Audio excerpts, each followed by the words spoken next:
Magandang araw! So gusto ko lang pong batiin ang lahat ng mga nanay, ina, mother, o kung ano man pong tawag natin sa ating mga nanay, mami, ayan, mamshi, ayan, happy Mother's Day po, and maligayang araw po ng mga ina sa ating lahat po, yan.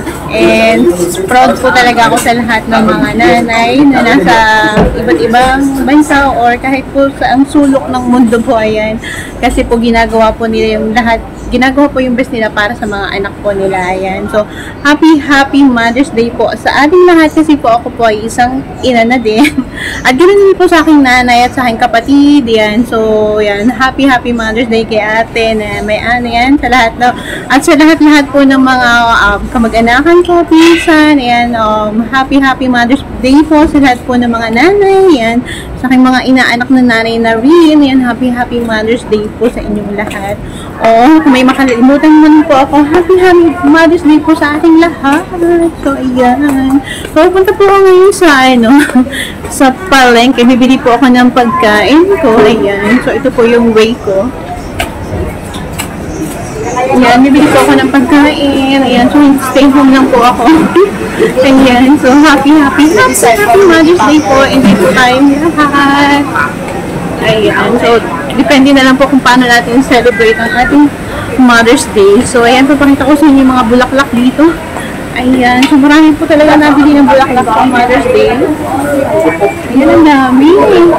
So, nagsa-celebrate din po pala dito ng Mother's Day ang taga Hong Kong. So, ayan. So, ayan, may mga rose, may mga flowers, iba't ibang klaseng flowers. So, ang gaganda talaga nila. So, pink. So, meron po naka-reserve may mga pangalan na happy Mother's Day po nakalagay. Happy Mother's Day po. So, ang ganda po ng mga bulaklak.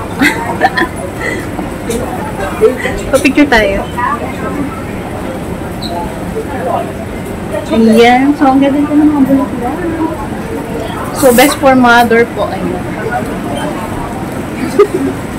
So, ayan po, wala pong magbibigay sa atin. So, tayo na lang pong bumili sa ating sarili. Ayan, happy Mother's Day po sa ating lahat. Ayan, enjoy po natin ang araw po ng mga ina. Okay po, salamat po sa panonood. Ayan, enjoy po natin. Mabuhay po tayo mga ina or mga nanay sa buong mundo po o saan sulok man po. Ayan, maging masaya po tayo sa ating araw. Ayan, okay po, salamat po sa panonood. Bye-bye po. Bye! I've seen a lot of change, been through a lot of pain. Some things are not the same as they were a year ago.